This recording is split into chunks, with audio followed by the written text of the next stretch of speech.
Good morning guys. कल हमने gold का जो फॉल था वो उसमें से मेजॉरिटी फॉल कैप्चर किया एज पर लिक्विडिटी। आप देख सकते हैं यहाँ पे $200 का प्रॉफिट बुक किया है। जैसे कि हमारा नॉर्मली स्टॉप लॉस मैंने अभी बढ़ा दिया है, $25 से $50 का कर दिया है, तो 1:4 का ट्रेड मैंने बुक किया। तो चलिए एनालिसिस करते हैं कि ऐसा कल गोल्ड में क्या पहले ही दिख गया था कि हमने पूरा फॉल कैच किया, मतलब उसके पहले ही हमने भाप लिया था कि मार्केट क्यों गिर रहा है, कहाँ से गिरेगा। तो देखो गोल्ड में यहाँ पे क्या हो रहा है, एक हमने देखा कि शार्प सेल ऑफ आया था और उसके बाद जो रिट्रेसमेंट आ रही थी वो बहुत ही डल आ रही थी रिट्रेसमेंट। इसको हम देखते हैं थोड़ा लोअर टाइम फ्रेम पे ताकि हमें पता चले। मैं एक और चीज़ आपको दिखाना चाहूँगा क्योंकि यहाँ पे एक इंपॉर्टेंट लेवल है लिक्विडिटी की। देखो वीकली टाइम फ्रेम पे मैंने क्या देखा, वीकली टाइम फ्रेम पे कभी भी हमारे लिए डेली और वीकली की प्रीवियस वीक की हाई और लो या फिर प्रीवियस डे का हाई और लो हमारे लिए इंपॉर्टेंट रहता है। तो मैंने मार्क किया था प्रीवियस वीक का हाई, ये मैंने एज ए लिक्विडिटी मार्क किया था। अब हम चलते हैं लोअर टाइम फ्रेम पे। देखो तो मैंने क्या देखा, कल 11 तारीख को उसने लिक्विडिटी का वीकली लिक्विडिटी को टैप करके रिजेक्शन लेके अंदर आके क्लोज हुआ था। तो जैसे कि हमने ऑलरेडी सीखा है, अगर मार्केट को ब्रेकआउट देना है तो वो वापस क्यों आएगा, वो तो ब्रेकआउट देके चला जाएगा ना। या फिर फर्स्ट टाइम वो फेक ब्रेकआउट था तो सेकंड टाइम चला जाएगा, वो बार बार वहीं पे क्यों रुका है और उस हाई को क्यों प्रोटेक्ट कर रहा है। तो ये हमारे लिए एक कॉशन साइन था।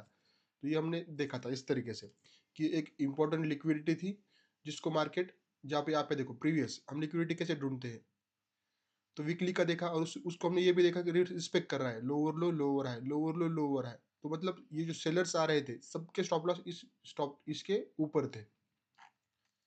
तो इसको हमने देखा थोड़ा लोअर टाइम फ्रेम पे। जब भी आपको ऐसा लगे कि यार थोड़ा चार्ट समझ में नहीं आ रहा है तो आप वहाँ पे लोअर टाइम फ्रेम पे एक बार के लिए जाके देख सकते हैं। तो ये जो लेवल हमने ड्रॉ किया था 5091.95, ये वो लेवल था। इस लेवल को मार्केट ने स्विप करके वीकली का एक यहाँ पे अपने शॉर्ट फॉल देखा, लो हाई लो। तो अभी यहाँ पे अगर आप देखो तो आपको मल्टीपल स्विंग्स दिख रहे हैं, 1 2 3 4। तो इसको आगे कैसे तरीके से देखेंगे। मैं एक और चीज देख रहा था डेली टाइम फ्रेम पे। अगर आप देखोगे डेली टाइम फ्रेम पे तो यहाँ से देखो, यहाँ मार्केट ने गैप अप किया है। मतलब जब भी मार्केट गैप अप करता है तो वहां पे हमें देखने को मिलता है इम्बैलेंस। तो अगर आप ट्रेडिंग करते हैं तो आपको पता होगा कि इम्बैलेंस किससे कहते हैं। तो ये इम्बैलेंस मैंने देखा था। तो मैंने देखा था कि यार ये जो इम्बैलेंस बना है यहाँ पे 7 तारीख को, तो मार्केट उसको फिर से आप देखो क्लियर क्लियर रिस्पेक्ट कर रहा था, मतलब वहाँ पे लिक्विडिटी बना रहा था। ये गैप अप के बाद में लोअर लो लोअर है, यहाँ पे देखो प्रीवियस लो रिस्पेक्टेड और ब्रेकआउट हो गया, बॉस बन गया। तो रिट्रेसमेंट पे कौन आएगा, फिर से बायर्स आएंगे जिनके स्टॉप लॉस स्विंग के नीचे होंगे। फिर से लो रिस्पेक्टेड, फिर से लो रिस्पेक्टेड, मार्केट इसी तरह से कैसे चल रहा था। मैं समझ गया था कि ऊपर वीकली का लिक्विडिटी है, इसको स्विप करके अगर अपने को ट्रेंड मिलता है सेल का, तो जिसका टारगेट अपन रखते हैं ये कम से कम इम्बैलेंस उसके नीचे का डल लिक्विडिटी हाँ है। मार्केट वहां तक आ सकता है क्या था, आ सकता है, पर हमें एग्जैक्ट पॉइंट पता नहीं था कहाँ तक आ सकता है। तो मेरे लिए एक था कि ये देखो यहाँ पे एफवीजी के बाद वाला लो, मेरे पास सेकंड टारगेट ये था। पहला टारगेट हमने ढूंढा इम्बैलेंस वाला, और सेकंड टारगेट ये जो हम ढूंढते हैं राइट साइड का फर्स्ट लो कंसोलिडेशन, ये मेरे लिए TP2 था और ये मेरे लिए था TP1। इस तरीके से अब अभी इसे पकड़ेंगे कैसे, तो मैं आ गया फिर से। अभी देखो, अभी देख सकते हैं आप। अब मैं इस लाइन को हटा देता हूँ क्योंकि हमने ये पहले ही ढूंढ चुके हैं और यहाँ पे प्रोजेक्शन हो चुका है। अब मुझे ट्रेड कर रहा था कल के दिन पे। अब मुझे ढूंढ रहा था कि क्या हो रहा है यहाँ पे। तो मैंने यहाँ पे क्या देखा कि ऑलरेडी एक स्विंग हाई लग चुका। हम क्या देखते हैं नॉर्मली, लो लो हाई लो। तो यहाँ पे देखो ये इक्वल हाइज लगे थे यहाँ पे। तो इक्वल हाइज मुझे लगता है कि बहुत ही सिंपल एक स्ट्रैटेजी है। अगर आपके पास क्लियर हाई नहीं है तो हम इक्वल हाई को देख सकते हैं। तो 15 मिनट पे मैंने देखा कि लास्ट हाई जो लगा है यही यही सेलर्स के लिए, जो मतलब इतना फॉल तो ऑब्वियस रिटेलर पकड़ते नहीं है। रिटेलर कब पकड़ते हैं, जब बाद में ये ओवरलैपिंग कैंडल्स है ये सारी रिटेलर्स की है, वो बाद में सेलिंग में।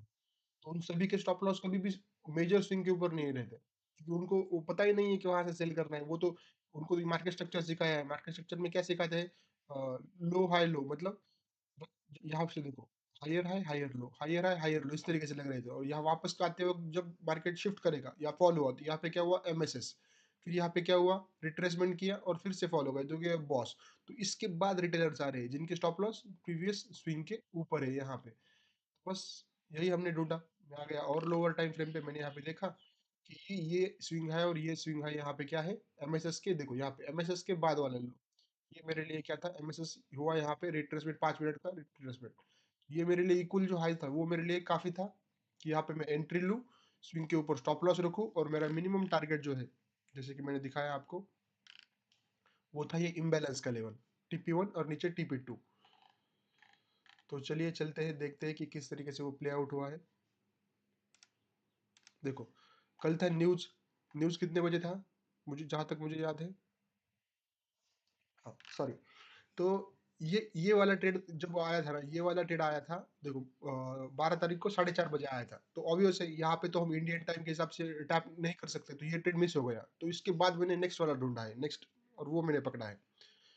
तो जैसे ही ये इक्वल हाई स्विप करके मार्केट फिर से फॉल आ गया, तो मुझे एक और कंफर्मेशन मिल गया कि मुझे अभी यहाँ पे ट्रेड मिलने वाला है। तो मैंने क्या किया, फिर राइट साइड में देखो, यहाँ पे एमएसएस हुआ, एमएसएस के बाद रिट्रेसमेंट, और नीचे फिर से बॉस हुआ 1 मिनट टाइम फ्रेम पे, क्योंकि अब चार्ट को स्विंग्स ढूंढने की कोशिश कर रहे हैं। तो यहाँ पे देखो, फिर रिटेलर्स आ रहे हैं यहाँ पे अभी सेलिंग में, तो उनके स्टॉप लॉस कहाँ होंगे, प्रीवियस स्विंग के ऊपर की तरफ। बस अब तो अपना स्टॉप लॉस और भी छोटा हो गया,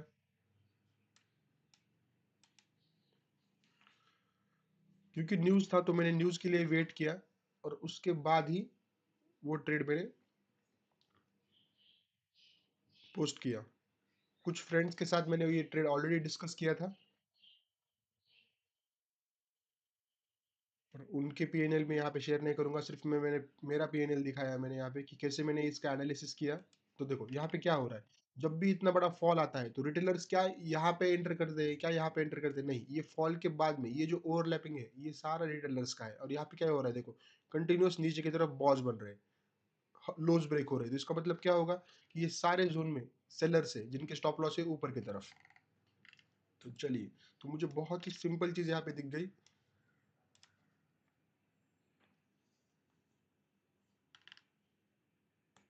देखो, पहला हमें यहाँ पे मिला था राइट साइड में वीकली का स्विप, उसके बाद हमने देखा यहाँ पे, हमने आवरली का 15 मिनट का इक्वल हाई का स्विप देखा, तो और सेकंड थर्ड स्विप पे हमने ट्रेड पकड़ा।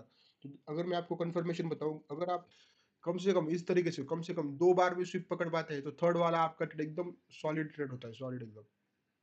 तो देखो यहाँ पे कितना डल मोमेंटम बन रहा है, ये सारे रिटेलर्स को ट्रैप कर, रिटेलर्स यहाँ पे सारे सेल में बैठे हैं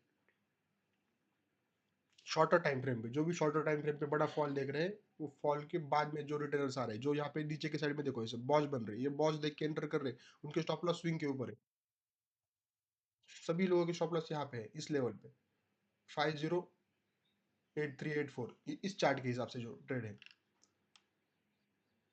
तो एग्जैक्ट वहां पे जैसे अपने हमेशा स्नाइपर एंट्री होती है, टैप करके एंट्री, और ये आया मार्केट में फॉल, जो कि कल के न्यूज के टाइम, न्यूज के बाद थोड़ी देर बाद में आया था, जो कि हमने पूरा का पूरा कैप्चर किया। आप देख सकते हैं टीपी 1 स्मैश, टीपी 1 था यहाँ पे इस चार्ट के हिसाब से 1:6 था,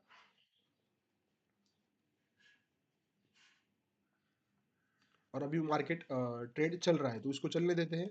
यही ट्रेड मैं आपको दिखाता हूँ जो मैंने फंडेड अकाउंट पे लिया था। तो देखो यहाँ पे सेम ट्रेड था, सेम कंसोलिडेशन कहा यहाँ पे मार्क किया था, पर यहाँ पे वो चार्ट पे इस चार्ट के हिसाब से फंडेड के हिसाब से 1:4 का ट्रेड था, जो कि हमने लिया। देखो आप टाइम देख सकते हैं, सेम टाइम है यहाँ पे, और ये 1:4 टारगेट लगा चुके थे, इसलिए वजह से बुक हो गया। Perfect. So that's it guys, thank you for watching.